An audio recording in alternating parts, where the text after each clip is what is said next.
Hello, darkness, my old friend.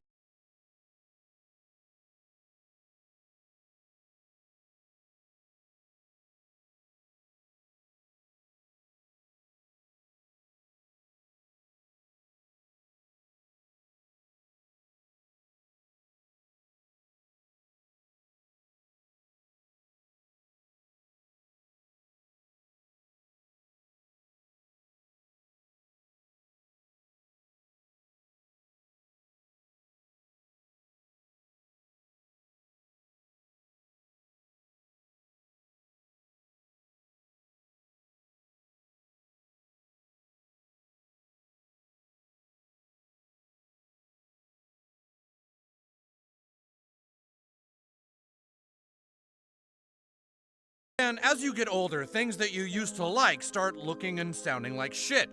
And things that seemed shitty as a child don't seem as shitty.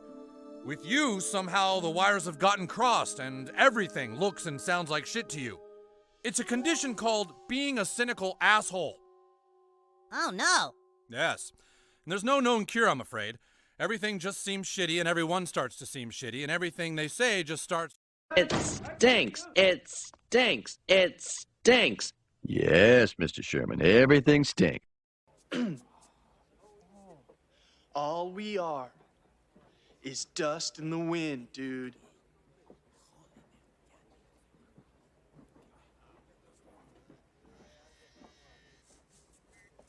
Dust. Wind. Dude.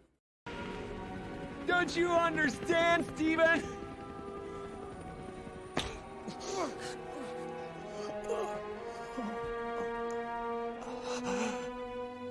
Somebody has to kill the babysitter.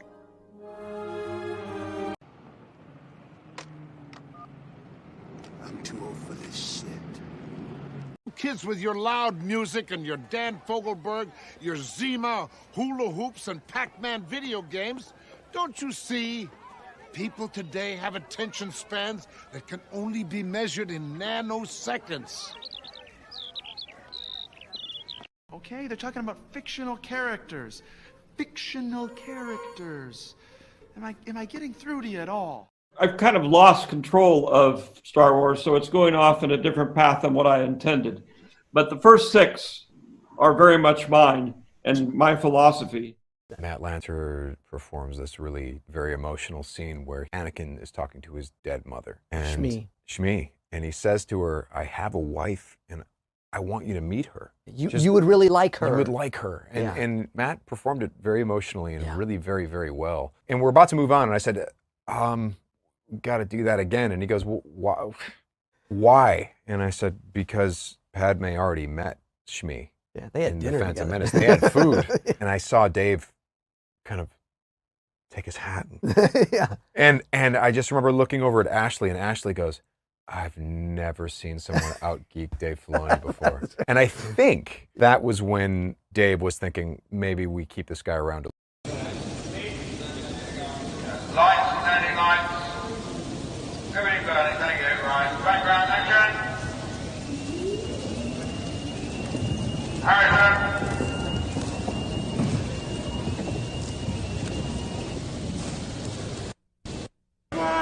What? Where the hell have you been? Where the hell have you been? All right, don't lose your temper. I'll come right back and give you a hand. Where you going? To make my report. Tell him we're leaving then. All right, I'll tell him.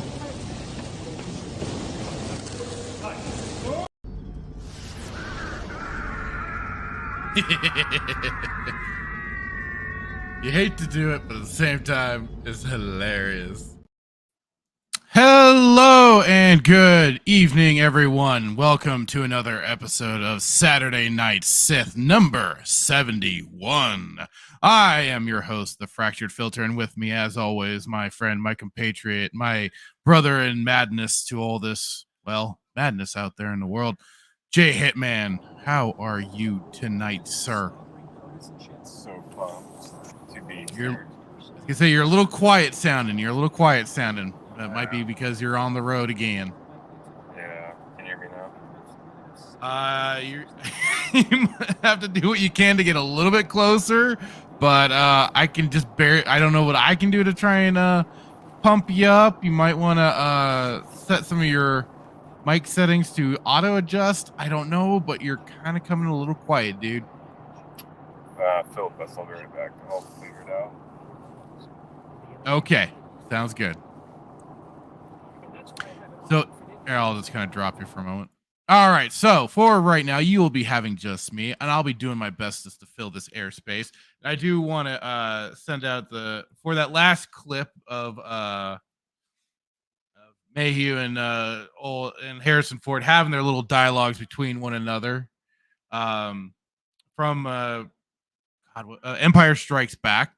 I found that clip came up thanks to a Disaster Trooper over on Twitter. Much appreciated for resharing that little clip to use for the intro. I thought it was pretty funny getting to see just from hearing Chewie just speaking basic and giving the lines for that kind of adds to why the back and forth between Harrison and Chewie works so well.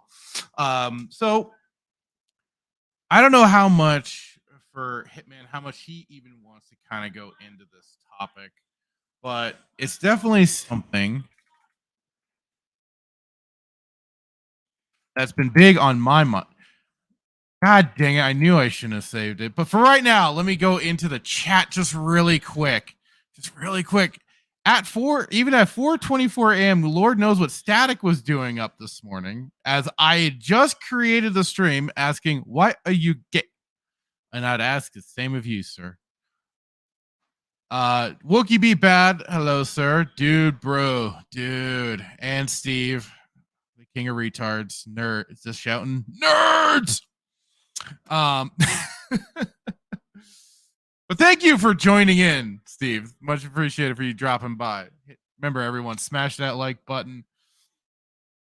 Share the stream out there. Do all that great stuff because Lord knows we try and gain a little bit of traction around these parts. Let's go with that one. Let's go with the Katarn Smash Jan. Do it. And we are. So I was going to go live on Kick as well tonight for this show. Unfortunately, I don't know what happened with the StreamYard and Kick, but they did not want to talk to each other. So unfortunately, that didn't work out. But we are live over here on YouTube and on Rumble. Hey there, Rumble folks. Glad to see you in. I see we got 5 people watching right now. Hello. And we got 4. All right. We got 4 coming in over on the YouTubes. Great. Unsubscribed. How dare you, sir? How dare you? How dare you? And dang it, I need the clip of her of dang it. How's the computer going? Computer's going well. I'm still working things out. I mean, funny thing is, I can stream this just fine. I can play video games just fine. It just seems to be when I start streaming and all that with OBS and all that jazz, it starts to have a bit of a fit. So, you know, what can be said? But I'm I'm going to be trying to update the firmware for my for the motherboard. Maybe that'll also help some things. Who knows? Well, I'm figuring it out, or at least I'm trying to. Yeah, StreamYard doesn't like Kick. I'm contemplating Restream.io. Yeah, same here. Same here. And I'm contemplating a lot of extra little setups. Run OBS as administrator. I thought I had been, but I'll double check and make sure. More RAM. I considered that, Steve. I did consider that, actually. But I will also make sure that I am running OBS as administrator, just to make sure that is all going according to plan. Because Lord knows been enjoying playing. I've been playing some Fable, been having a kick with that, and of course, then also been playing the System Shock remake. Also a lot of fun. And we got Hitman back, maybe, hopefully.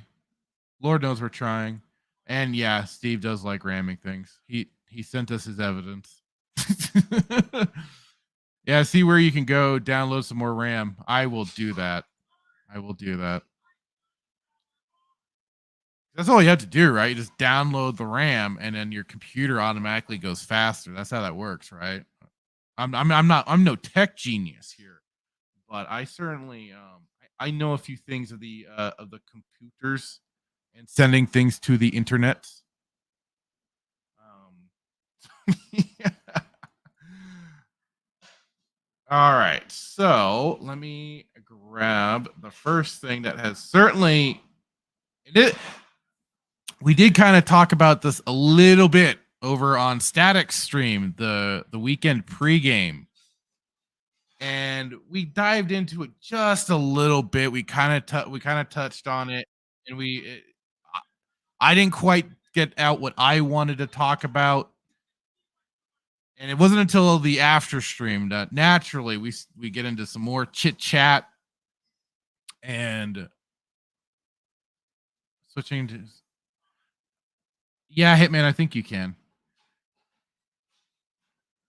But yes, of course, naturally we have more dialogue on what we want to go into with this sort of topic. So here we go.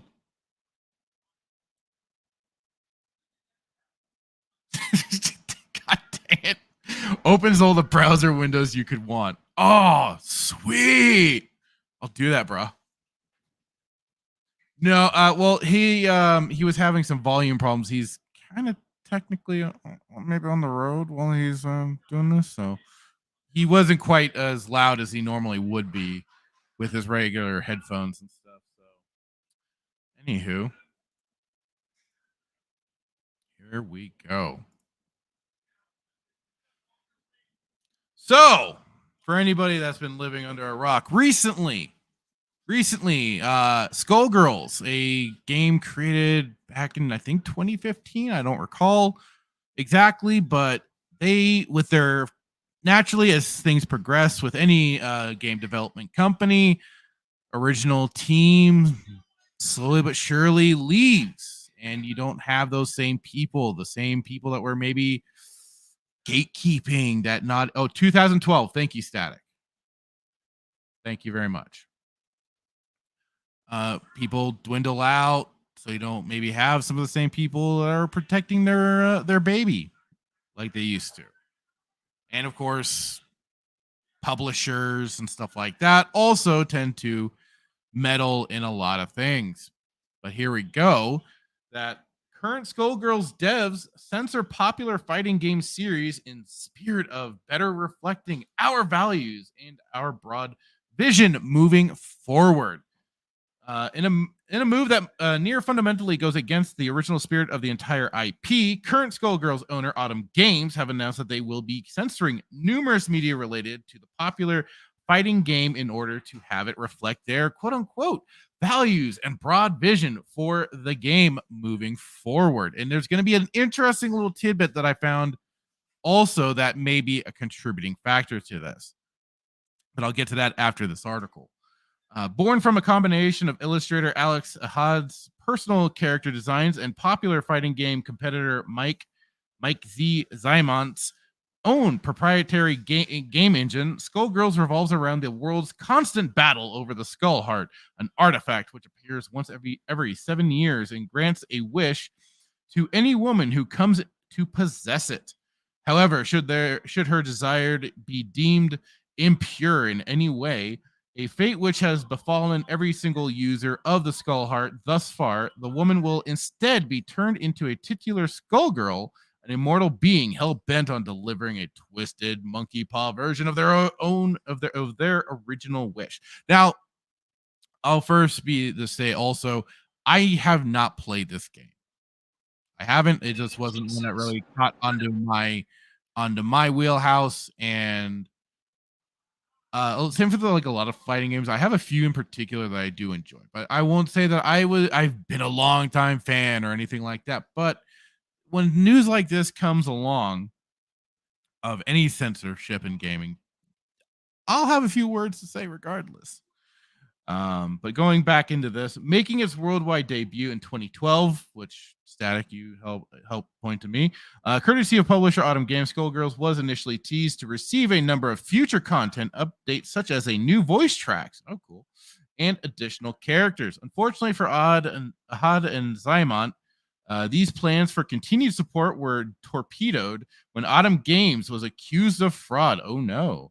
In relation to their development of Def Jam Rap Star. Oh, there's your trouble right there. Due to Autumn Games being caught up in various legal battles related to this accusation, development on Skullgirls would subsequently languish to the point where the aforementioned company chose not to renew its contract with the game's developer, Reverge Labs. Out of jobs, the Reverge Labs team would soon reform as Lab Zero Games before subsequently being rehired to continue their work on Skullgirls by Autumn Games, who simultaneously revealed that they were now in full ownership of the game's IP. And that is probably where some of those troubles come into play. While development on the fighting game would continue to ebb and flow over the years, things would come to a head in 2020 when Zymont was accused of sexual misconduct in relation to a personal interaction with popular streamer Bunny AU. And were these allegations true? False? Who knows? I haven't looked into it, but certainly some interesting tidbits that always love to come up with this sort of stuff. People, you there, Hitman? Yeah, have you played this game? I had said no, I have not played it. I knew of it for the longest time, but I never got around to playing it. It just was just not quite in my wheelhouse. It just didn't quite catch my fancy. But you know, like I said, when you got some game censorship floating around, I will always be there. In the wake of this accusation, Lab Zero Games called on Zymont to resign, refusing to do so. Oh, hello. He in turn responded by clearing the studio's board and later its entire employee base before assuming sole ownership of the entity as a whole, all of which would prompt both Autumn Games and Skullgirls mobile developer Hidden Variable Studios to cut ties with Lab Zero Games and Zymont effective immediately. That's quite the power play right there. I gotta hand it to them. Hand it to him. That's a ballsy move. Mostly people just kind of capitulate, bend the knee, start apologizing, and hope to God that they can get out of it. But interesting. The fired staff reconnecting under the new banner of Future Club, the twice reborn studio would go on to reach an agreement in March 2021 to return to work on Skullgirls. While the game would continue to exist with its core identity untouched for the next 2 years, June 24th, 2023 would see Hidden Variable Studios co-founder and creative director Charlie Mighty Zug Price announced that his team, Autumn Games and Future Club, would be undertaking a massive censorship campaign across the entire Skullgirls IP, including Skullgirls Mobile, Second Encore, and the franchise's digital art compendium.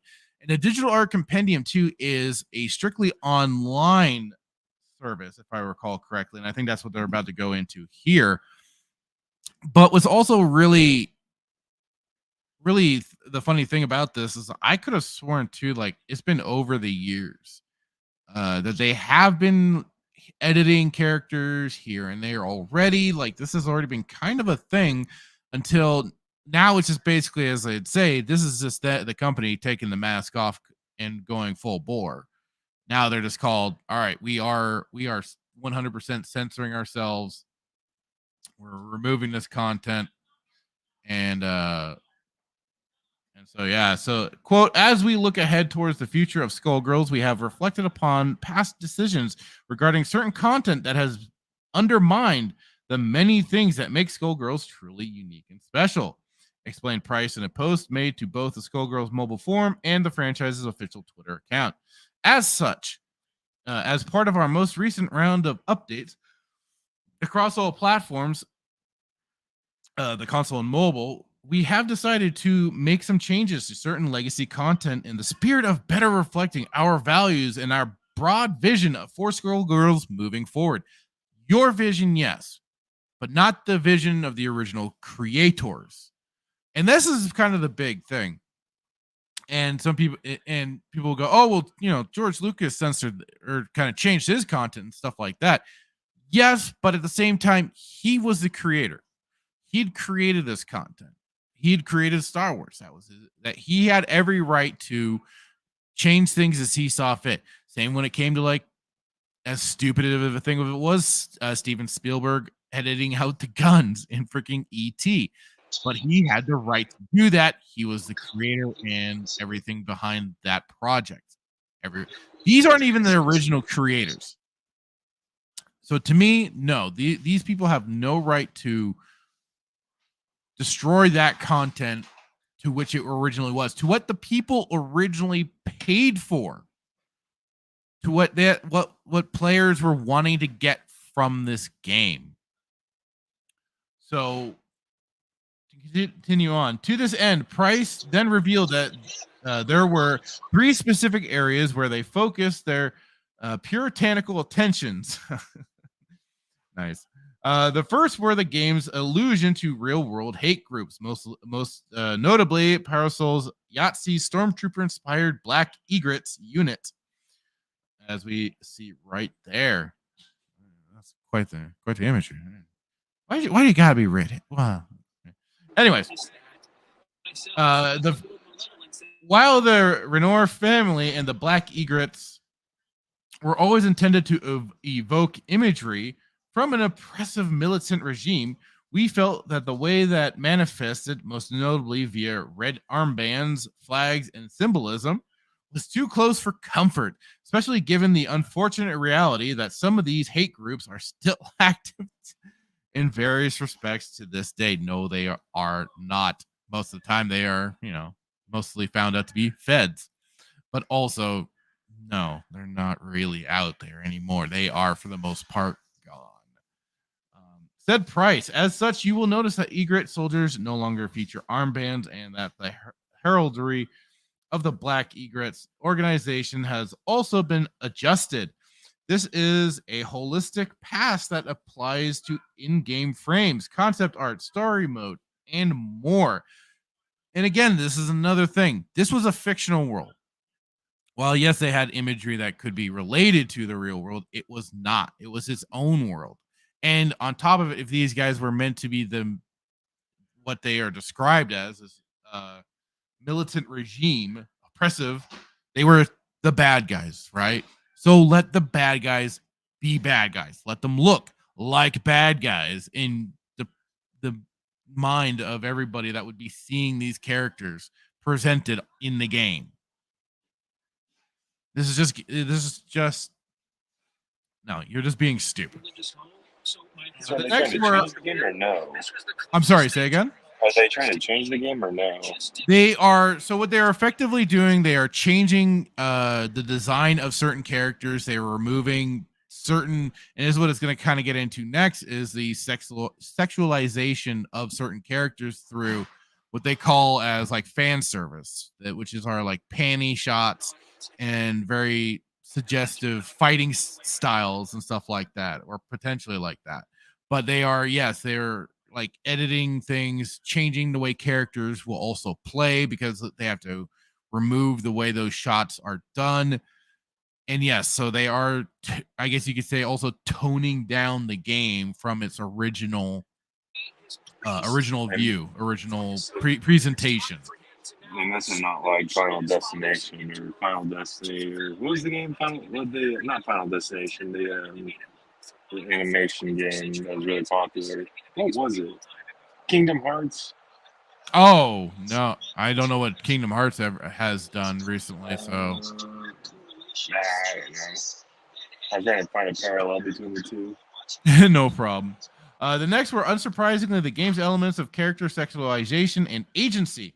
Quote, while Skullgirls is no stranger to characters that confidently express their sexuality, there are instances in the game where characters are fetishized and or have sexualization imposed upon them, argued Price. This includes a few depictions of unwanted predatory behavior, particularly towards younger characters, while alluding to some of this can be narratively meaningful. We have made a number of small adjustments throughout the game to ensure that this content is less exploitative, e.g. the opening of Philia's story mode, which I'm guessing is this right here where a pervert is potentially coming up on her to attack her in some way, but she promptly defends herself.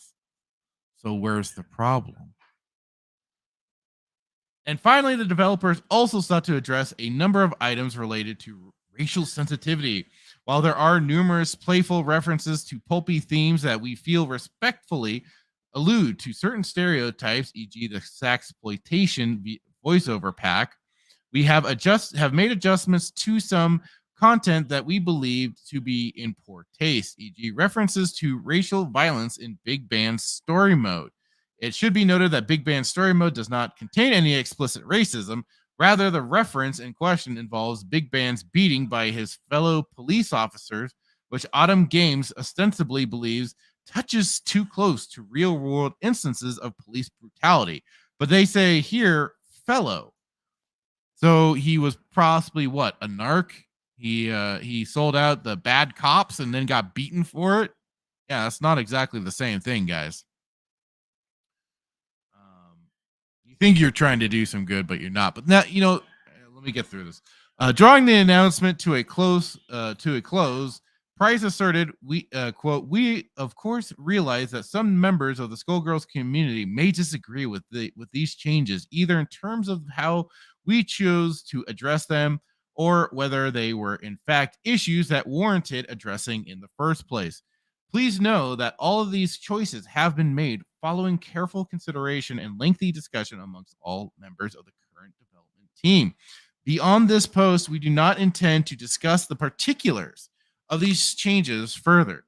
He ultimately declared, "We are confident that this will provide a more sound foundation for Skullgirls that we can all be proud of as we continue to grow and expand the universe in the years to come.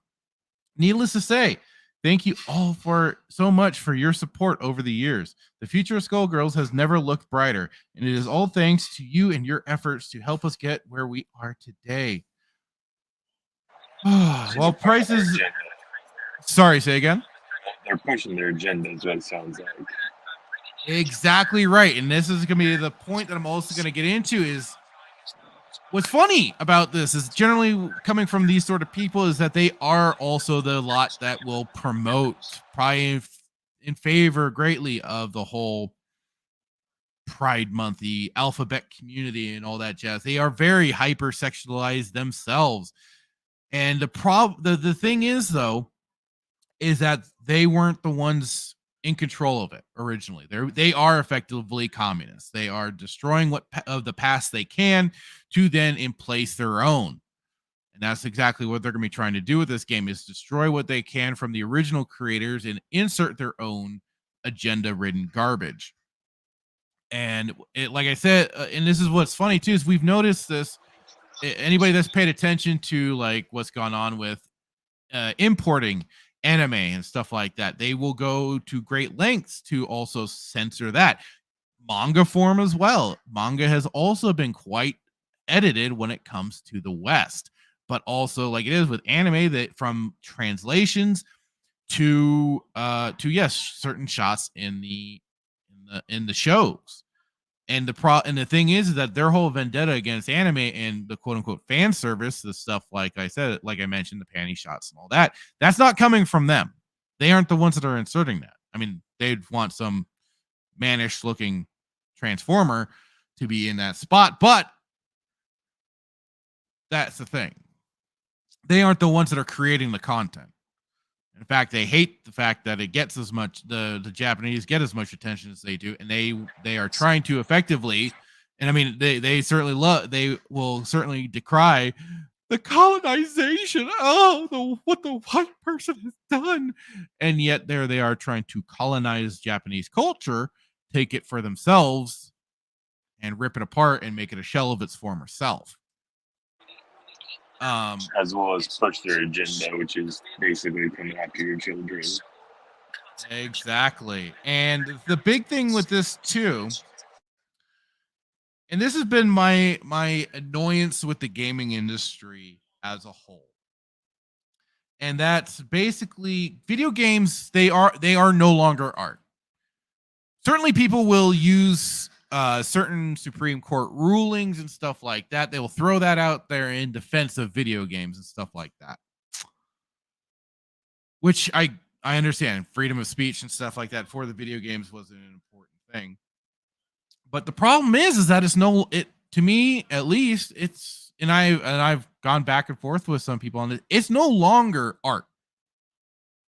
Video games have stopped being an expression of somebody's vision, an expression of the story somebody wants to truly tell. No, it is pure and simply now a product. Video games have become nothing but a product.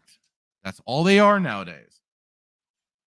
And to that effect, its focus groups had become introduced very early on.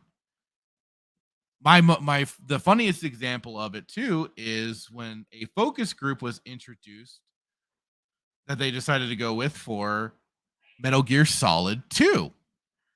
And Metal Gear Solid 2 being developed, of course, naturally in Japan by Konami, from the brainchild of Hideo Kojima and God, I forgot the other gentleman's name that helped write the story and kind of keep Kojima's autism in check. But that game, Konami or whomever wanted to do a focus test for that game, and it's particularly, like we've seen here, trying to get that female audience, that female demographic. And so they put the game in front of this group that they had collected to focus test, and it didn't. So they, of course, were presenting Solid Snake, the main hero of Metal Gear Solid 1, and of course Metal Gear 1 and 2 from what was originally established. And their complaints were, what is with the old guy?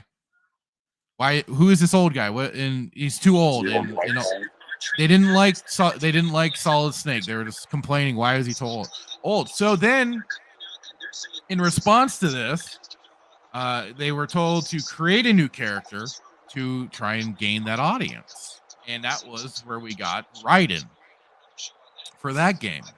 And then basically that whole storyline, basically having to get reintroduced to a brand new character. It cuts way from Snake.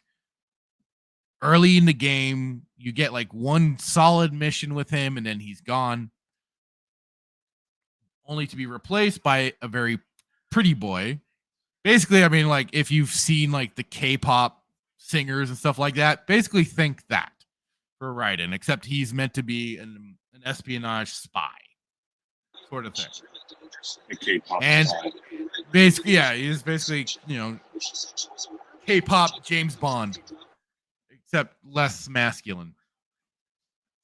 Naturally, because I said K-pop. So then, you know, the game hits the West. While mostly I think it was probably decently received, fans and stuff like that were a little cheesed off. I know myself in particular was like, who the freak is this? What? I was confused as all hell. You're a Metal Gear Solid fan, right? Yes, I am. So what was your thoughts on all this stuff? My thoughts on it? I thought it was absolute bullshit that we got suddenly replaced, basically a brand new character out of the ether. I'm like I said, I was very confused. I was like, who the hell is this character?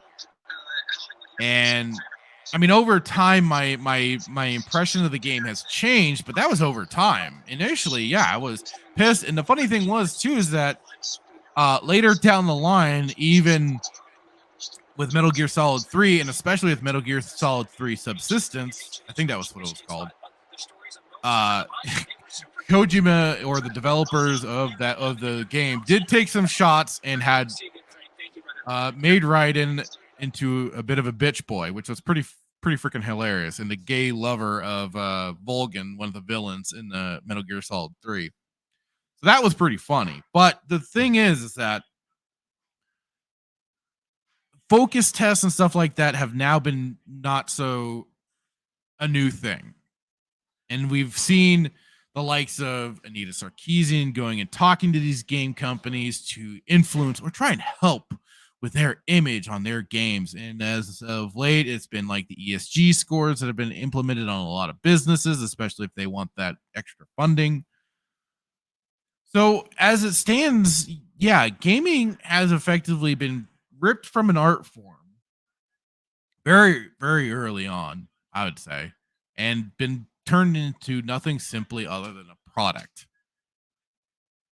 And which just is why over the decades, They want to push. we've gotten such shit that we've gotten, and nothing of any real care.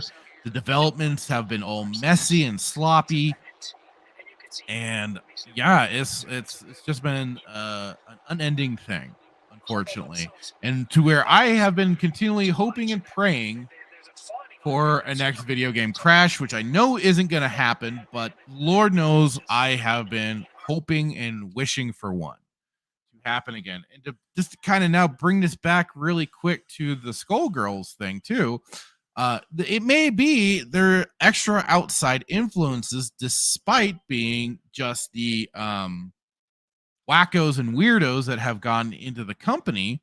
And this comes from the Twitter account Political Awake, aka, or is the screen name Colonel Otaku Gatekeeper. She posted this. So Skullgirls butchered their game with censorship for this. And it's from the Skullgirls account. Skullgirls is back at EVO, and we're making it count. Get exclusive merch at our booth and enter Skullgirls community tournament with a prize pool of $5,000. This is one of the biggest Skullgirls tournament ever. EVO, which is a fighting game tournament. Fighting game tournament that they were not present for I guess some time, but they bent over backwards. They have now censored their game happily to help get their game back in. No, if that's what your video game tournament has to do, No. You know what? This is where somebody like Eric July has it right in the whole, as they're calling it, the Iron Age of content creation. We definitely need a new group of people to come along and yes, create some new tournaments, some new versions where we have a much greater variety of games. Now it's going to have to start out small. It's going to have to start out maybe not with the greatest surprises or anything like that. But we got to start having more things, especially for the video game realm, that we are getting away from these weirdos, especially the people that are, trying to so heavily censor their games, trying to so heavily, the funny thing is that they will do anything they can to gatekeep and then yell at us for, shouting boo and basically doing our own degree of gatekeeping. But, that's the thing. Gamers generally capitulate. They don't always have the strongest spines when it comes to this sort of stuff. And will, as it has been called before, PR cuck quite hard. But and that was like what had been explained from Jeremy from Geeks and Gamers. He explained that he started it as kind of a thing for video game tournaments to start for his own. We need that. We need that something to come back to start that up. That would certainly be something that, if I had a greater interest in it. I don't like esports in general, though. I think the whole idea, even putting sports in it in general, is kind of ridiculous. Because to me, I think of sports as a physical activity where you're running, jumping, something like that, doing something more than kind of sitting on your ass and clicking away on a controller or on a gamepad or something like that. You mentioned Eric July. Is he doing any gaming or no? He does. He joins the Geeks and Gamers on Mondays for their Mario Kart streams. And he has been talking about the potential for a possible, in the future, video game for ISOM and his Rippaverse. So that could be something interesting to keep an eye out for. But, like it is, these companies have owned their way into this, and we definitely need a lot more competitors. And I hope someday to go against this trend, we can get that. So that was certainly something that I've been wanting to. I've seen it. I've been kicking myself that I didn't dive a little more into it when we were talking about it on Static Stream. But hey, there we go. I got it out of my system a little bit because I love gaming. It's like I love Star Wars. I love video games. I have since I was a little kid, 5 years old, 4 years old, when I got my Nintendo Entertainment System. Got that for a birthday. My mom and dad got it for me, and man, it's been in my veins since. And I love it. I've watched it, mature and grow basically throughout the decades of it being around.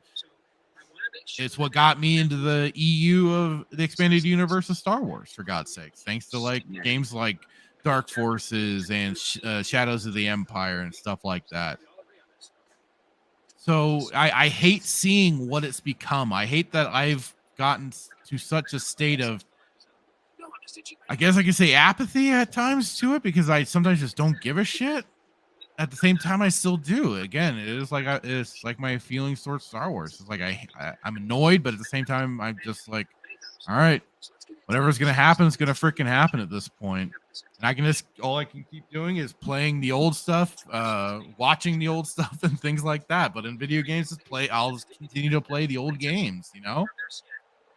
That's what I've done effectively. The newest game that I've bought probably was WWE 2K23. I'll admit it. That was, huh? No Jedi Survivor. Hell no. But I bought that, and I've been having some my brother and I will play that before we go into work. It's been some stupid fun. So, that's probably the newest game I've bought in a while. But I just hate having this feeling towards this industry, because, like I said, I grew up on it. it was my baby. Like some people had comics and stuff like that. I had gaming, and now just like people with comics have seen the industry get destroyed and whatnot. I'm watching it happen to gaming as well. So, yeah. And coming in, Sentinel, hello, my fellow sinners. Sinners? How dare you, sir? My dog's getting crazy up in here. Yes, hello, buddy. So yeah, that's certainly something that I've been wanting to, like I said, wanting to dive into. They will use whatever means necessary to push their agenda, I feel like. Oh, they've found their way into every nook, cranny that they could, and oh Lord, yeah, it's been fun though. It's been fun watching how these people subvert, pervert, and destroy, all to be able to push their disgusting agenda. What a way to kick off January. Or not January, fuck. July. God dang. They're good at it, though. What's that? They're good at it. Using without a doubt. whatever means necessary. Well, they've had plenty of time to be able to do all this, and yeah, they've been at it for some time. Basically, like Razor Fist has pointed out in some of his videos, it's the Hollywood's always been red. It's always had the infiltration of the commie subverters and stuff. There you go, dog. Go away. Oh, sorry. I accidentally hit my brother with my dog's chew toy. Oops. But yeah.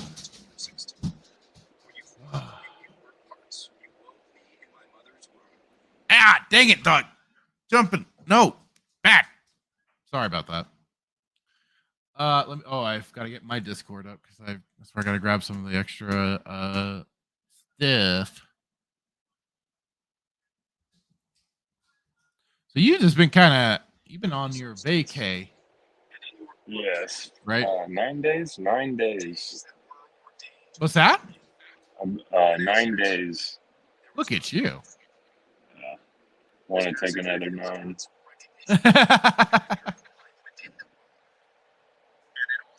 It's been nice. I needed time off.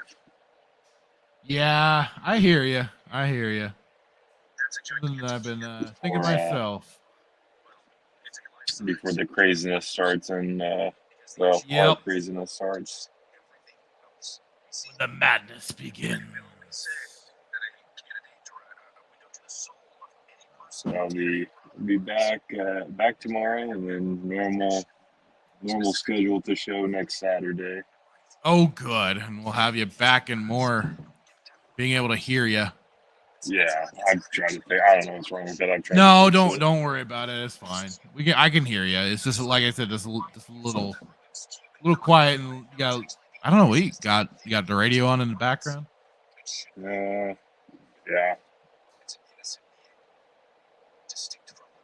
Trying to adjust it, but I don't think it's working. No, like it is. You're sounding a little better now. Okay. Well, here's another thing that was quite hilarious, and something that everybody, including ourselves, basically saw thanks to Mando's season 3. And that is.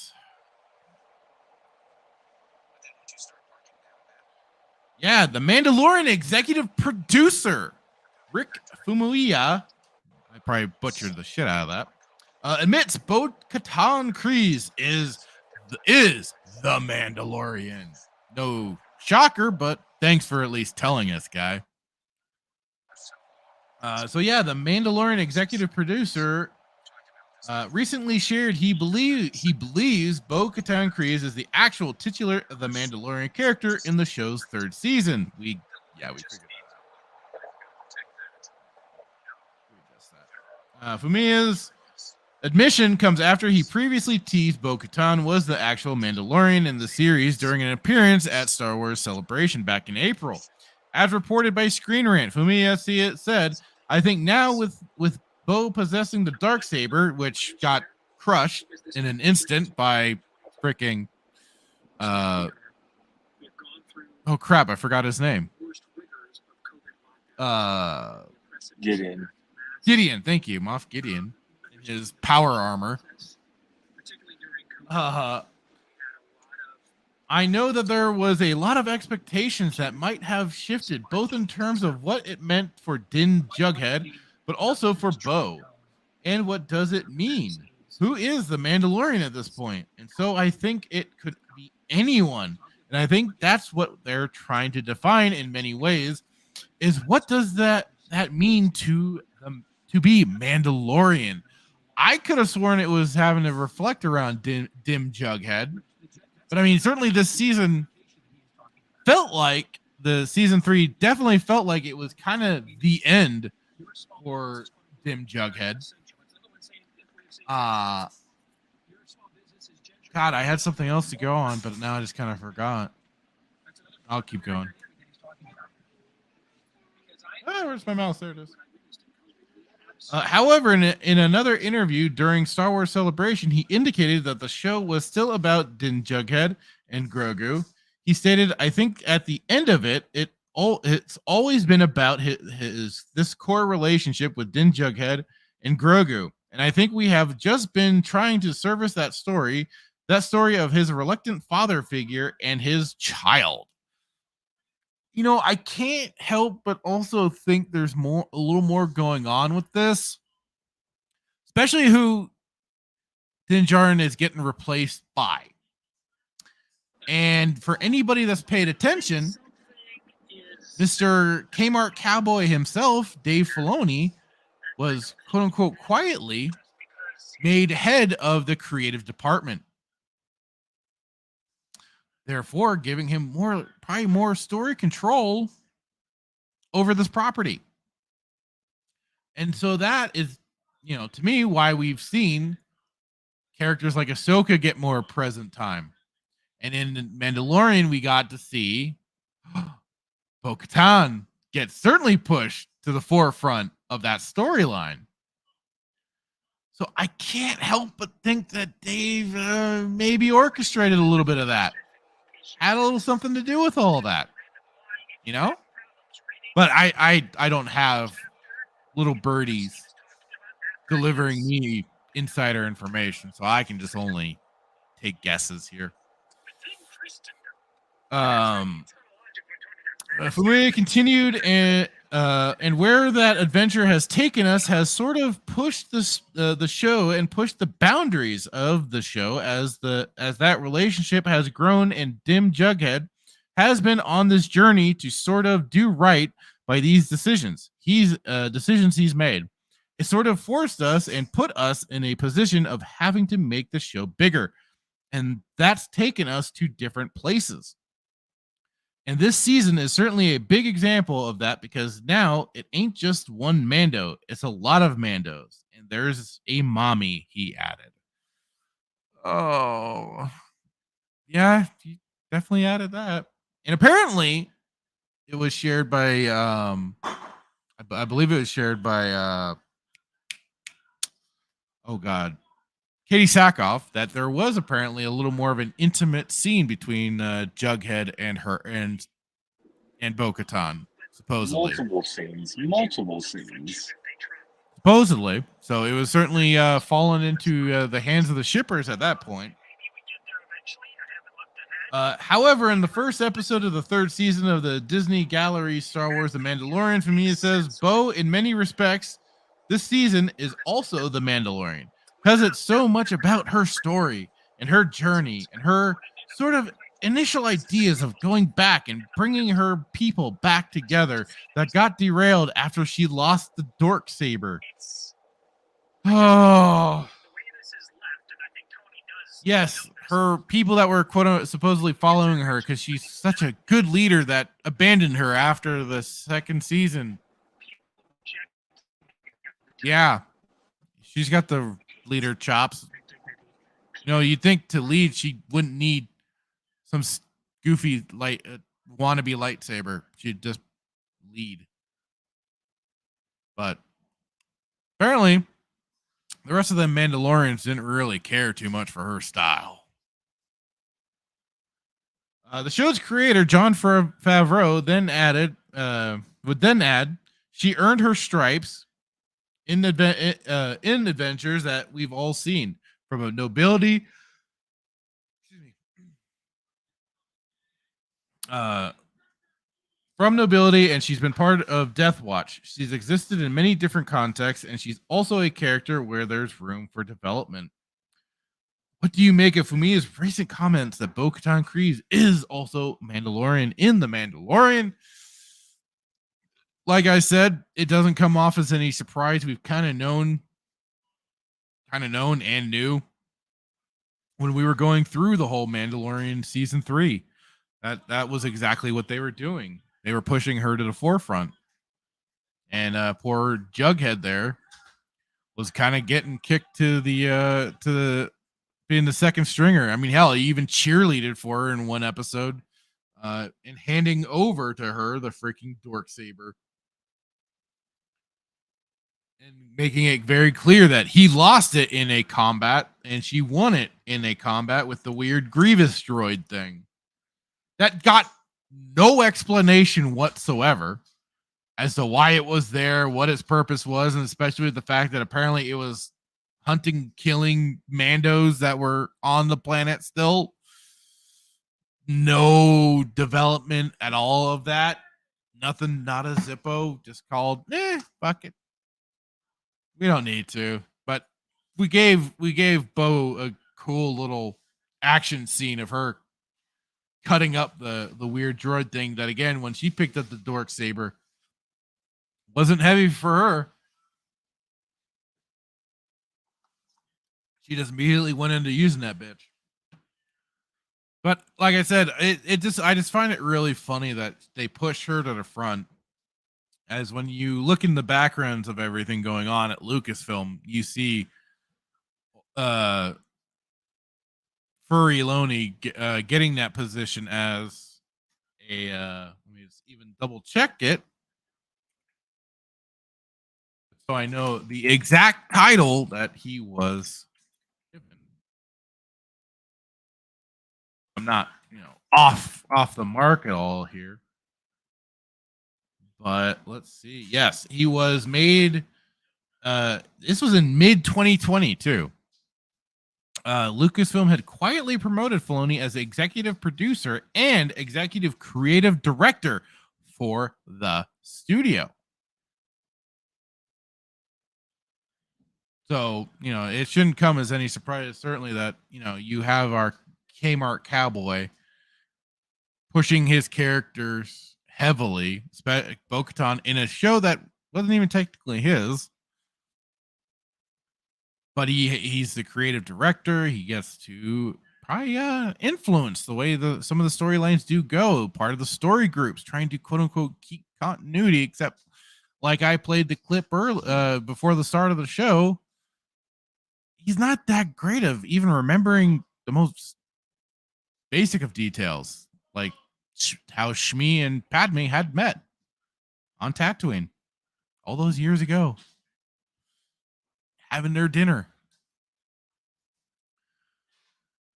So, like it is, it's great to get that confirmation. Thank you very much, Fumiya. But we kind of got that already. And whether or not there's going to be a season 4, which supposedly Favreau had written it before the writer's strike in particular had dropped, which I don't know what's really going on with that right now. But there was a report I think we went over that, yeah, he's written it out. It's all together. And they'll be gearing up for it at some point. But right now,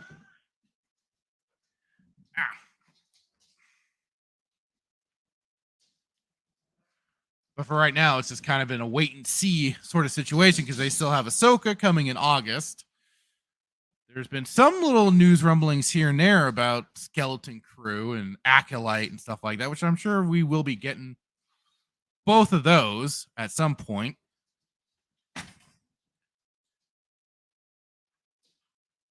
It'll just be a matter of when they actually drop the dates for those. So it'll be fun to watch and see when those come about. Are you there, Hitman? Oh, there's two of you now. He's multiplying. Do I just need to remove one of you, or what's up? Okay. I just got a text from him. He's trying to get back on. I'll just remove those for now. Back to Fractured Vision. And of course, I would kind of almost wish I had the cam so I could show that my dog is annoying the shit out of me right now. Let me kill that. What the hell? Yeah, just me. Just me. Poor Hitman's having some technical difficulties as he's on the road again. And he's having a little, let's see. Are you there? It says I'm here. Oh, and you sound perfect now. Fantastic. Oh my dear. Good night. So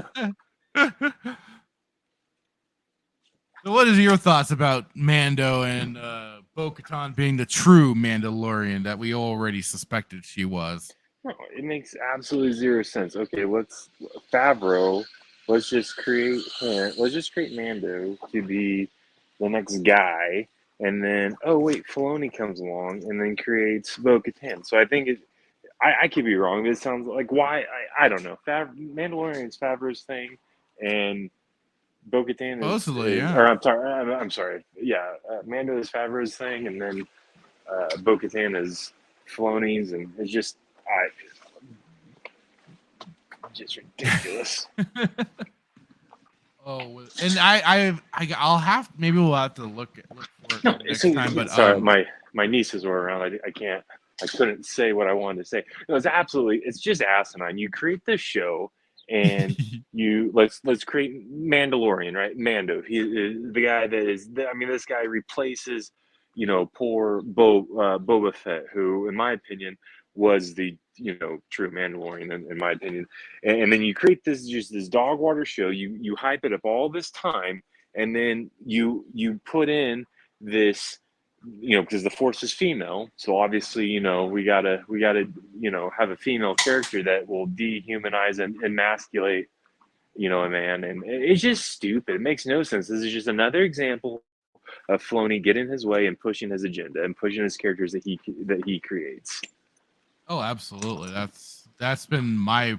It makes no sense, though. It makes no sense. You spend all this time hyping up Mando, only to have him bend the knee to a woman. And again, I'm not sexist. This has nothing to do with that. But this happens over and over again. This isn't just Mando, where the male has to now apologize for being a man.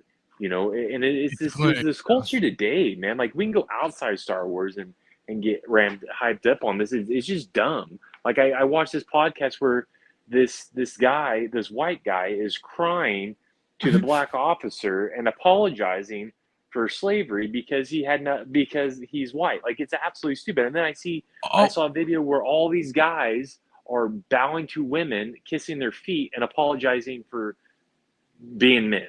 It's just ridiculous, man.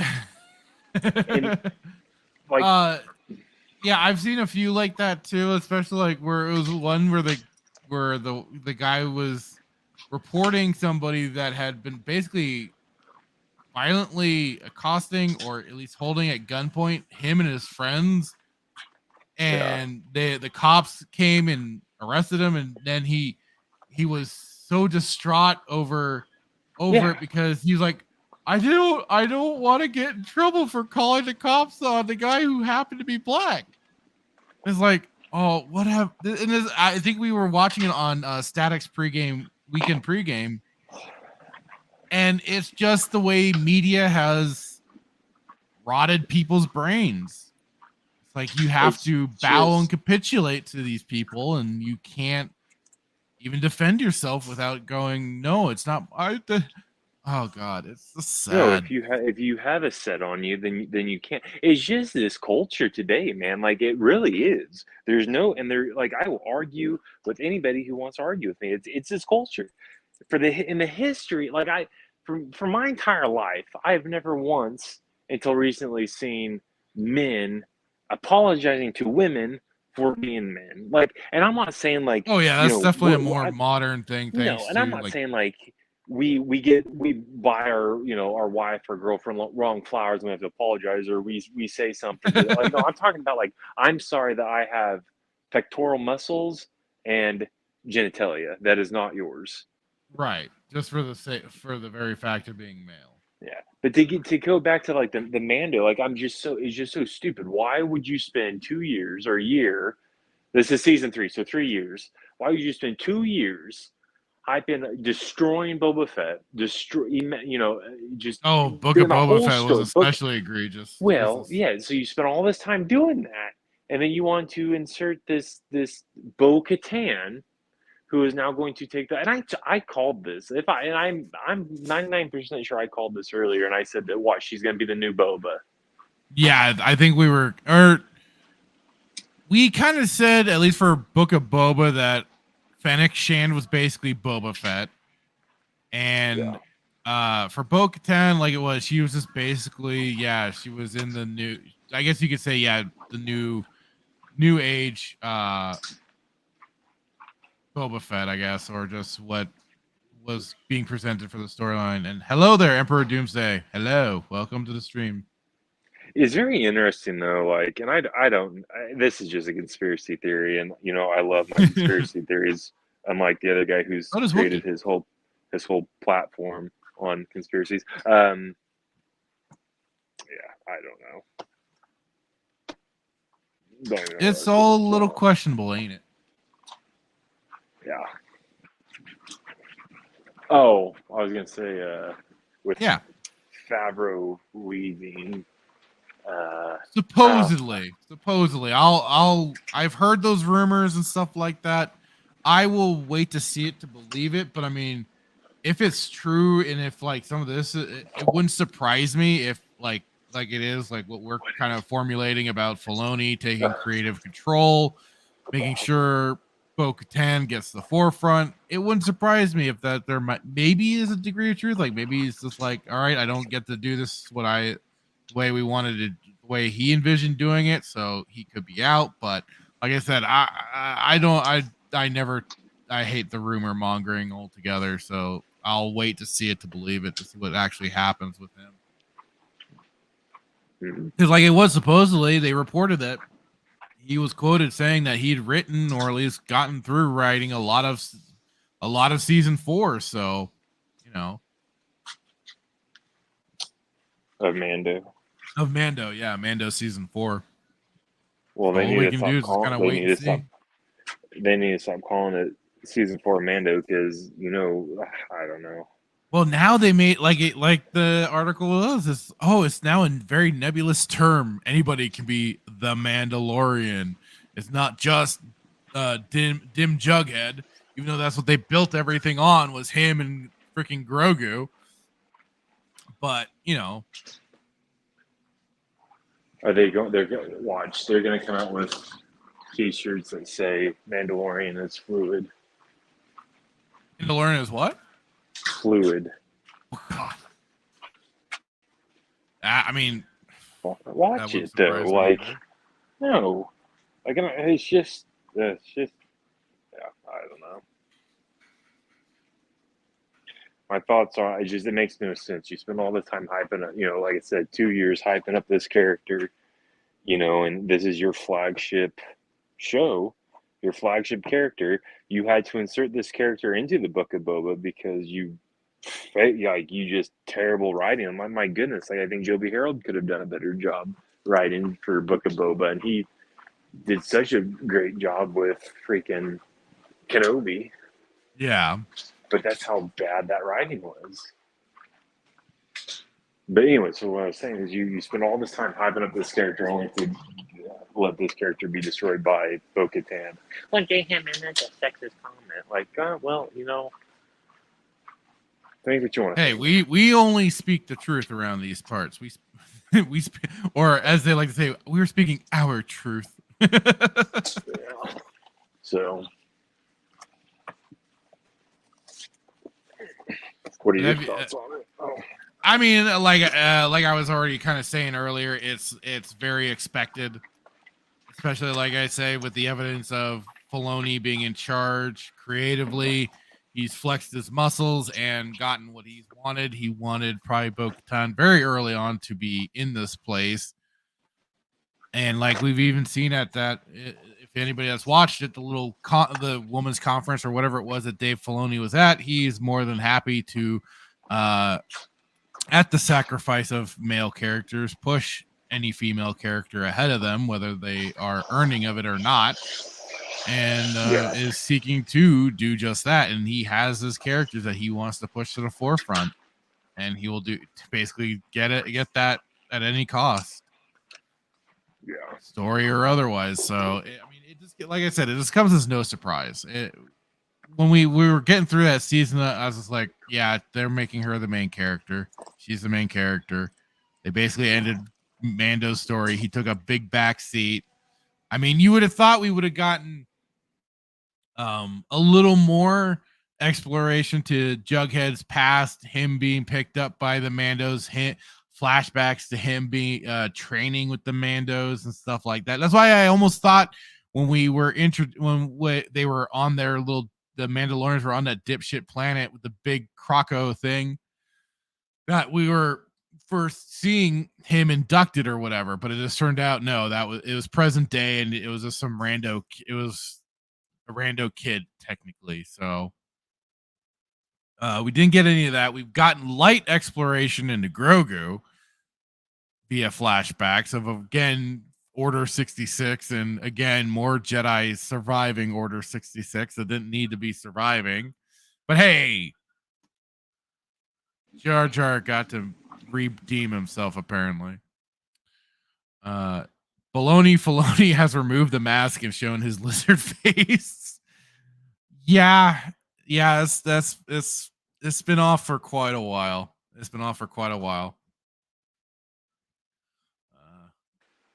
Especially with like it is.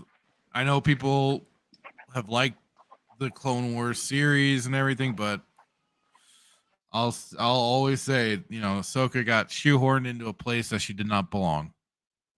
Maybe she could have been under a different master altogether, and that could have worked out, perhaps. But she was been made way too special for what she's been turned into.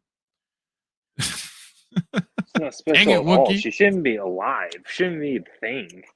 No, because even Lucas made it clear that she should have been killed with Order 66. Which goes to show how the severity of Order 66 was supposed to be, and how now they've really just watered down the whole event thanks to Disney.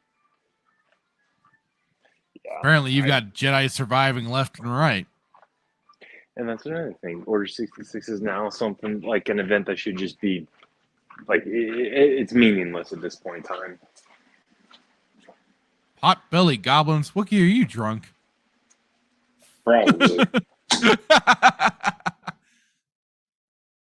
Well, and speaking of Ahsoka, always fun with this.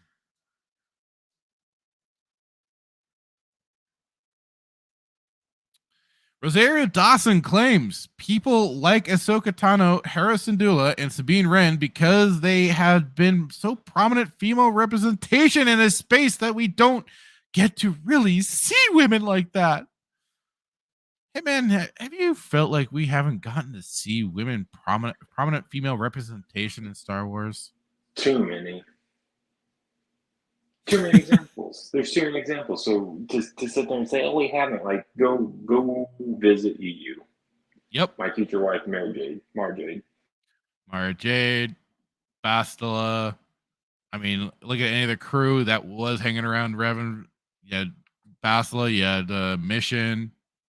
And then, I mean, freaking Darth Kreia. You had, of course, yes, like you said, Mara Jade, Princess Leia herself, Jaina Solo, and even especially with it, there's a lot more of that going on. You know, like you said, in the EU, I'm trying to I think it's Natasha Dahlia. What's funny about this is they will say, well, there's no prominent female characters within Star Wars. And then when you try to say that there's male and female, they'll be like, well, no, there's multiple genders. Gender is completely fluid. So, like, it's just so stupid. And maybe I'm just drunk off this heat because where I'm at, like, this is absolutely just the worst place to be on the face of the earth. Like, I'm outside and the sun is, like, literally just the back of my neck looks like Gandhi's flip flop. Like, I don't know how you lived here for the entirety of your life because like it's just so bad. Well, I wasn't in the neck of the woods you are. Okay, well, I'd rather go to Egypt right now at this point in time. Sorry, so I could just not be making any sense because I've been out in this heat for, I don't know, 9 days. It's okay, I understand. No, there's no prominent female characters, and then they like, and then you say, well, have you read anything in the EU? Well, that's not canon. That's not my canon. That's not my truth. Like, and so it's just so stupid. And then, like, they go back and they fight all this whole like, whatever. I concede at this point in time. All right. The press tour for the upcoming Disney Plus series Ahsoka has begun, and Lucasfilm is cranking up the identity politics in order to try to get people to not only subscribe to the service, but spend their time watching the series. It hasn't been doing so well for that, though. Last I knew, they weren't earning a lot of new subscribers. But hey, I can't really know because they aren't going to tell us the exact truth. She just looks like a boy. Rosario Dawson is leading the charge with the identity politics promotion. No surprise there, considering she got in trouble some time ago by a Transformer that basically tried to do to her what they did to Gina Carano. But she capitulated and went through all of it. In a recent interview alongside the series producer Carrie Beck with Total Film via The Direct, Dawson shared why she believes viewers like the characters of Ahsoka Tano, Sabine Wren, and Hera Syndulla. Dawson's comments came after Beck confirmed that the show will center on the three characters, telling the outlet the show is about, quote, a Jedi, a warrior, and a general. Beck added, these characters are defined by their roles and responsibilities to each other and the galaxy. Funny thing is, too, is at the end of Rebels, when they did their flash forward and everything, Hera was also shown with a kid. It was her kid between her and what's his face? Freddie Prinze Jr.'s character. I forgot his name right now. The Weasel? What's his name? Yeah, let's go with the Weasel. Yeah. But they apparently spawned. So it's just kind of curious what happens to the kid. Where's he for this? Is he going to be added in there at all? Beck added, these characters are defined by their roles and responsibilities to each other and the galaxy.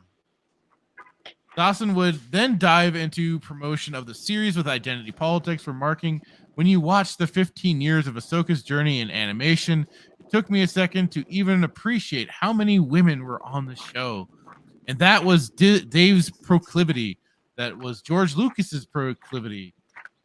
But George, his wasn't for an agenda. His was just to have a character. For no other purpose than that. It wasn't to push anything. At least certainly that wasn't made apparent. Just Princess Leia and Padme. She added now to see it continue on with John and Kathleen Kennedy is really quite beautiful. From there, she explained why she believes viewers like the three characters, claiming it has everything to do with their sex. So that's it, not what they represent, not their characteristics, their mentalities, their traits, whatever. Now, just because they have vaginas, okay.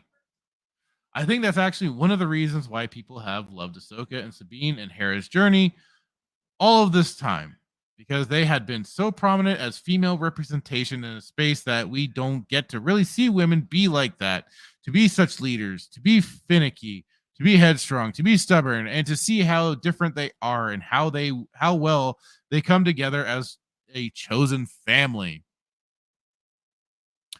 I could easily say, if you want to see some better written female characters, watch like Stargate SG-1 and Stargate Atlantis. Easily get much better characters in providing those quote unquote traits. Home improvement. Yeah. Either or. Either or. Pick your poison. Dawson continued, it was just really fun to see how that's only just expanded and grown, and that there's such a rich history there. And not just because of a desire for more inclusivity or diversity, but because it's just been inherent to the story that's been told ever since Dave and Carrie came on board. Except we know for a fact that it's explicitly Filoni's agenda. His desire to, push forward these characters just for the sake of it. For not to create engaging and interesting characters, but just because he wants to put the females on there because he's a good ally. Don't turn your backs on him, ladies. Turn your backs on him. The official description of Ahsoka states, set after the fall of the Empire, Star Wars Ahsoka follows the former Jedi Knight Ahsoka Tano. She never became a knight. She was a Padawan. She's maybe a Jedi still, but a knight? I don't think so. I don't think she deserves that title. She didn't earn it. As she investigates an emerging threat to a vulnerable galaxy, the series will see the return of Grand Admiral Thrawn after he was defeated by the crew of the Ghost and whisked away to parts unknown by Ezra Bridger and a herd of Purgle. The space whales. The space whales. Bridger was manipulating through the Force. Ahsoka arrives on Disney Plus on August 23rd, along with Dawson. The series stars Natasha Okay, so this is written by Dave Filoni because he wanked himself off so hard. Yes. So, but yes, it's only thanks to Kathleen Kennedy and Dave Filoni are we finally getting true and proper female representation. Meanwhile, they are just all derivatives of other characters that they didn't really create, that they've only just stolen. And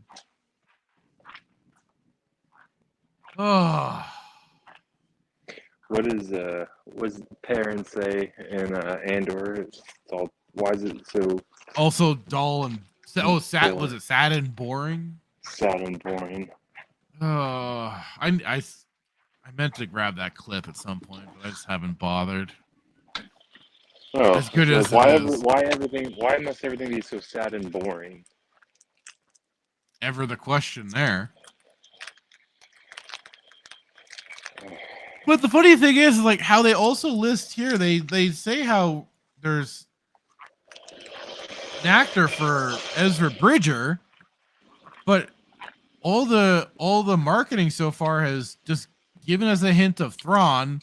We've only seen the Ezra in a hologram that Sabine has. Is he even really going to be in the series at all? Because really the only like male representation has also been the Ray Stevenson character, Baylan Skoll, and that's a villain. Are we actually going to get Ezra at all, other than, like I said, a hologram? Like, what the fuck? I don't know. I hopefully not. I'm just kind of. It's gonna be interesting. Like, I'm really curious as how big of a shit show this is gonna be, especially since this is solely, wholly done by Filoni. He's taking a much bigger and active role in this, and I'm just hoping for a nice giant shit show. Certainly something to give us plenty of material just to rip into, which I think we may get. Hopefully Ezra won't show up. Hopefully Thrawn won't show up, and maybe they'll just cancel the show.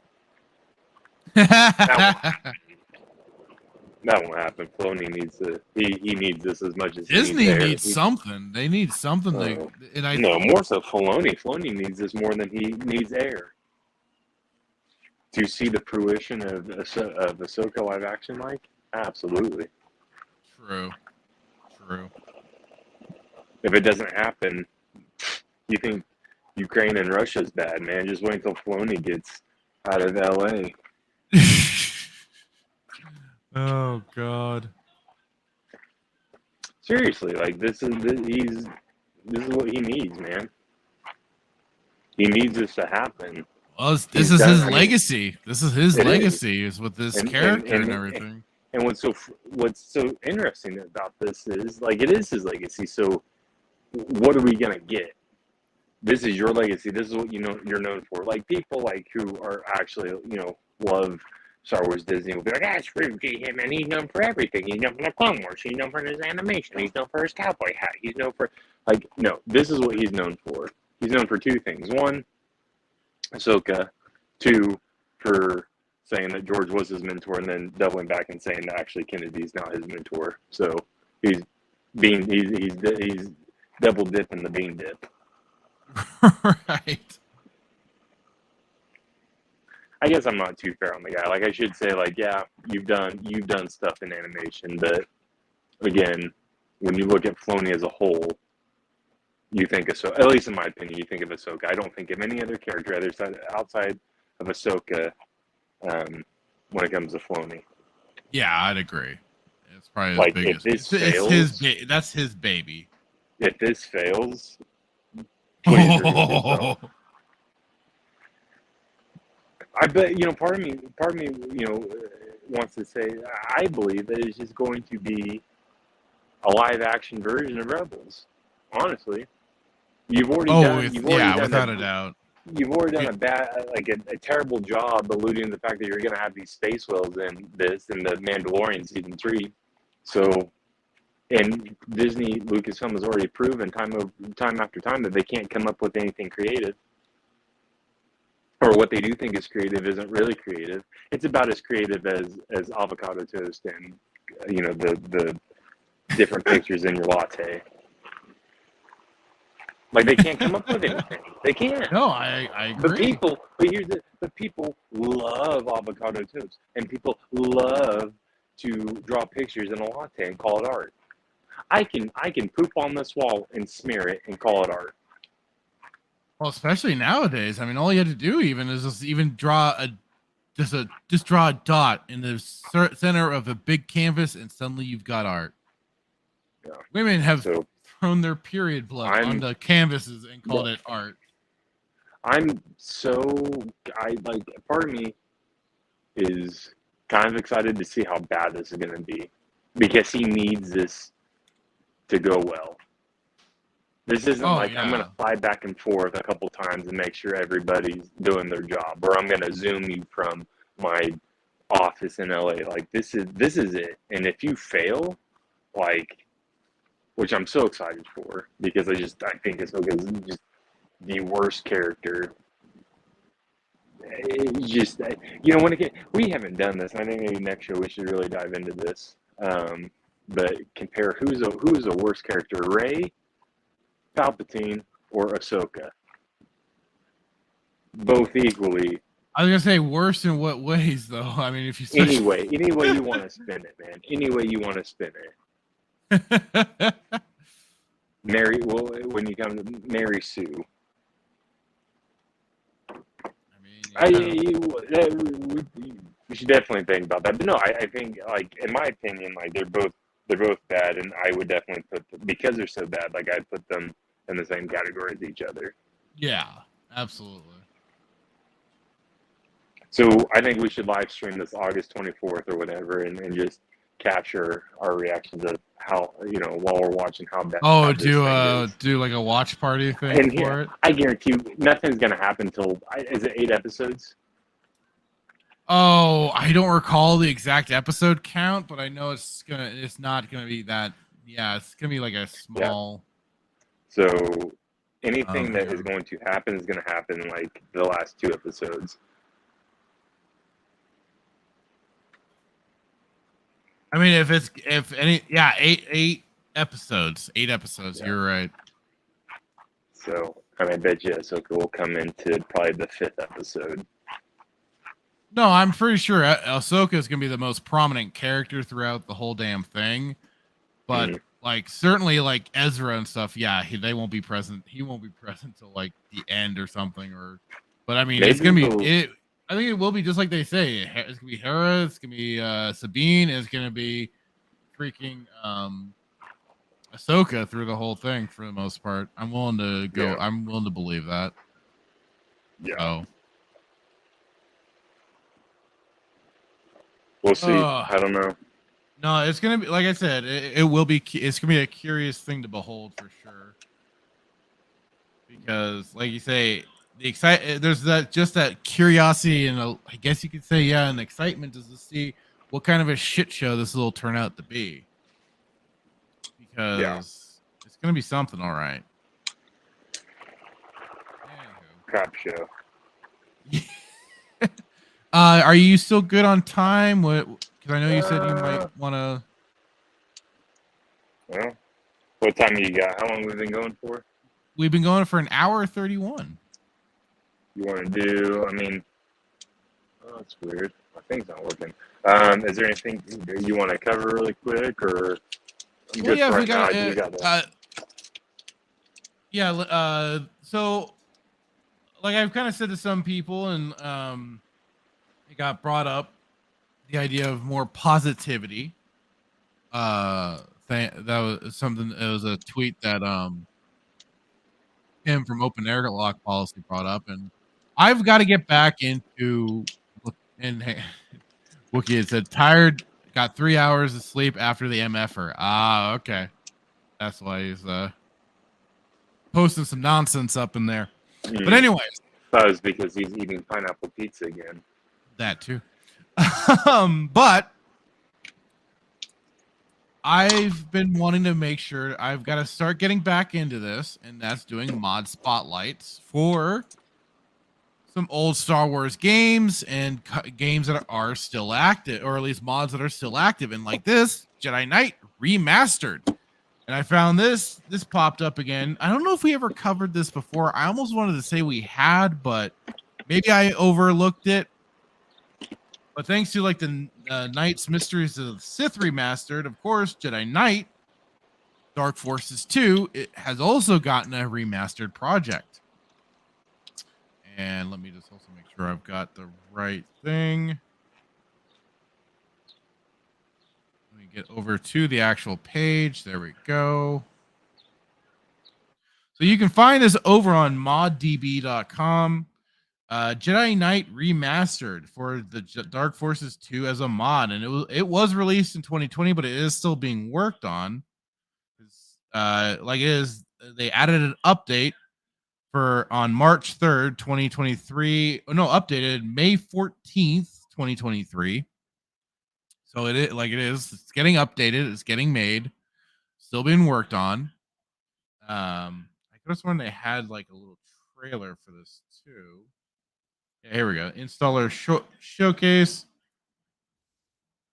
So you can find it also here on YouTube. Let me stop streaming that.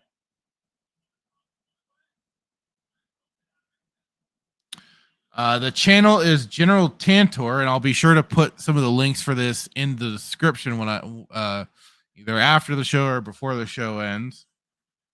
But yeah, so this is and as you can see, I've already got. So I have. Oh, let me throw the thumbs up. Jedi Knight Remastered 3.0 installer showcase for the CD version, the GOG version, and Steam. So definitely helping cover the gambit. So if you've got any of those versions of Dark Forces 2 Jedi Knight, you are able to install it and play it. And let me just kind of see if he's got any gameplay. It shows uninstalling, installing the GOG version. So certainly if you... Okay, so here comes for the gameplay. There we go.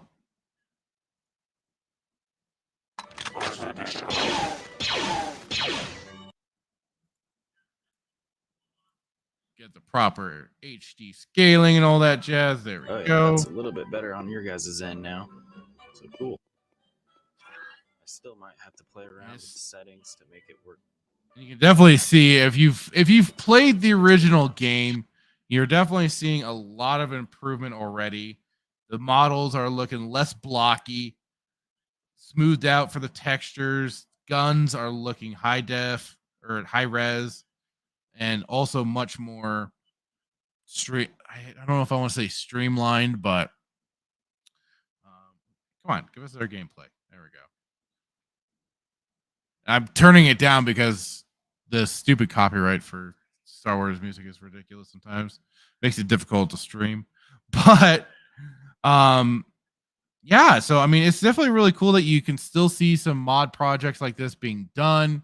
Not just like there are some full remakes and everything, but this is just as cool because then you don't, if you've still got the original game, you don't have to rebuy anything. You just, oh, hey, he's showing me a secret I didn't know about. That's cool. Nice. I'll remember that, or at least I'll try to. Oh, that's how you get up to the other area. Okay. Sorry. But yeah, if you've got the opportunity, for sure, go and check it out. And this is definitely gonna be a game I'm gonna have to replay through as well. I've replayed through Mysteries of the Sith. That was a lot of fun. I did kind of have to cheat because that game can be kind of hard. But for sure, like I say, I'll provide links to all of this as well. The ModDB page as well, so you can go right to that and install it.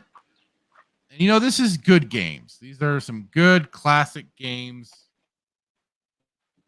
that need the spotlight, because these are definitely, this is where the fun begins, right?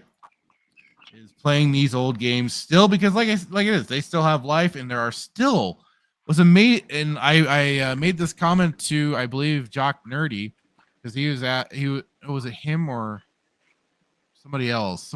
No. It was Script Trooper. He was introducing his kids to Jedi Academy. And like I had said to him, it's still you still got an active and great modding community out there. And that's the cool thing. There are still people doing this sort of stuff. Right. And certainly for Jedi Knight, if you want like the beginnings of Kyle Katarn becoming a Jedi and not having to wonder or go directly to Outcast, this is giving you that idea. Mysteries of the Sith also gives you the idea, reason, and insight as to why in Outcast he is no longer using the Force. He has cut himself off from being a Jedi. Mysteries of the Sith kind of helps explain that, but this game also gives you the insight to him going down that path to becoming a Jedi. And so if you are ever in the mood for playing a classic game, this for sure, give it a shot, give it a look. Like it says here, welcome to the Jedi Knight Remastered. The installation file will install the mod, Jedi Knight Neural Upscale Texture Pack, and the Enhancement mod. All together is a nice installer. Mod is not launched from the jk.exe. Okay, that's good to know. But otherwise, play classic games. That's just kind of what it comes down to. Like my brother and I did a whole classic replay of Diablo 2. We have it on YouTube. We have it saved. You can watch us play through the original, watch us struggle, watch us get our butt kicked a few times. It was good fun. But yeah, go back and replay these games. Go to these websites like ModDB. Go to find the revitalized JK3 files. It's out there. You can still download mods for these old games, update the textures if you're a real graphics snob, and also just kind of you get to fiddle fart around with the game. You can basically have, like, if you wanted to play as a Jaden that looks like Anakin or looks like Obi-Wan Kenobi. You can do that and have your own little fun LARP if you want. It's stuff like that that at least keeps these old games still alive and going and thriving. So, you know, instead of, and especially for between like this, because even in it's the lightsaber combat isn't great, but it's definitely more to the starting point for lightsabers being lightsabers. Get to Jedi Outcasts, and yeah, in that Academy, you won't get saber combat like that ever again. Certainly not from Fallen Order, certainly not from Jedi Survivor. Play these old classic games. We won't get them anymore. Nope. But they are still available to be played, especially on like goodoldgames.com. They have that hookup so you can download them for newer systems to replay and be able to do all that. And like it is, this mod does provide the ability to install it for the Good Old Games version. You aren't left into the wind. And certainly like it is on GOG.com, they have a lot of the classic Star Wars games that are kind of tweaked and made available. The Shadows of the Empire is a little wonky trying to get to work with a controller, because I think that's how you kind of have to play that game. But it's available and it can be played. Like I said, it just takes a little reworking for that one in particular, but it'll run on your modern system, and you can see the PC version of that game with the motion cinematics for it that the Nintendo 64 version didn't have.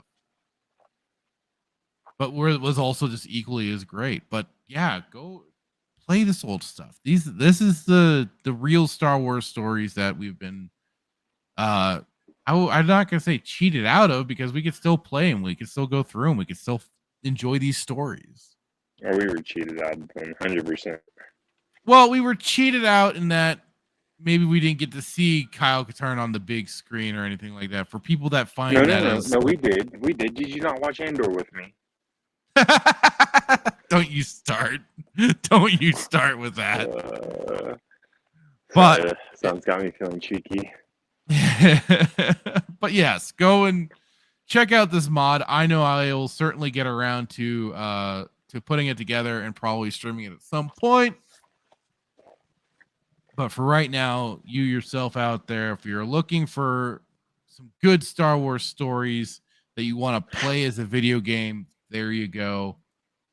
And you got a mod that updates the graphic settings and stuff like that, so you don't have to feel like, man, it's so old and crappy looking. Nah, don't worry about it. They've got you. The modders, as always, have you covered.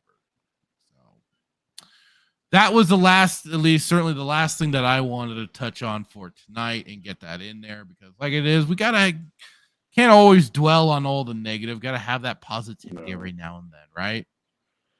No, for sure. I know. No, I'm excited to be back. I'm excited to be back next week. I know tonight was the drive home was in and out, so I'll be ready to go next week. Same time, same place. We should be back to about 4:30 next week. So, yeah, same bat time, same bat channel, and of course, I will be trying to get in some gaming streams next week.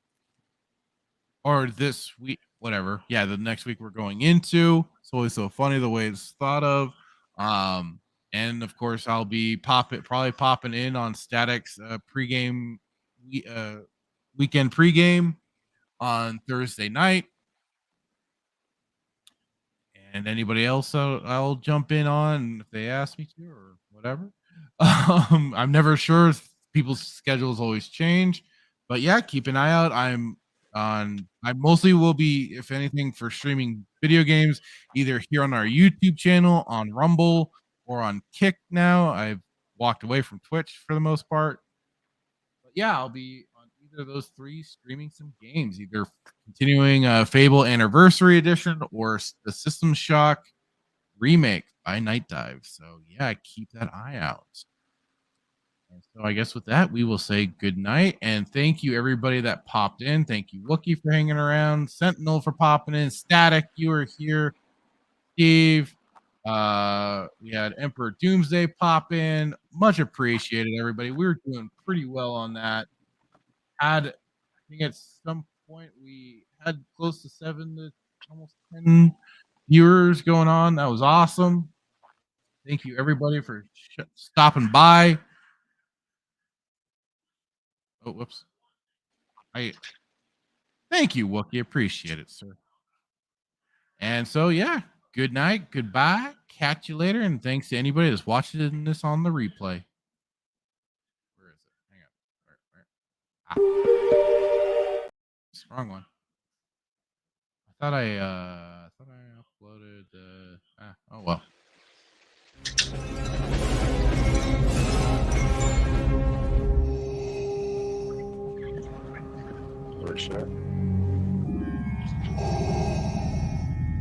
What is thy bidding, my master? Yeah, I should have known from the very beginning. From what you said. Yeah, when the mega powers were formed. Yeah, what you were out for from the very beginning. Yeah, you were after what was mine. I remember what you said. You can destroy the Emperor. Join me. Together, we can rule the galaxy as father and son. Yeah, that one was rough. Those words right there. Yeah, I got stuck, yeah, but I swallowed it anyway. Didn't like the taste, but I swallowed it anyway, yeah. But I remember the time when there was a conquistador out of the ring. The one that's so jealous that he can't stand it, yeah. Yeah, you came in there with your poses, yeah, but you made a big idiot out of yourself, yeah. And speaking of idiot things, what about that stupid idea? Did you forget that one? Think back. That right there sealed your fate, yeah. That put the madness over the edge. But I'll tell you what felt even better, yeah, was in the dressing room, in the first aid room. Me being unselfish, yeah, said go ahead, do the thing, yeah. You won't steal my thunder, no. When you take a look at the madness's eyes, all you're gonna see is complete and utter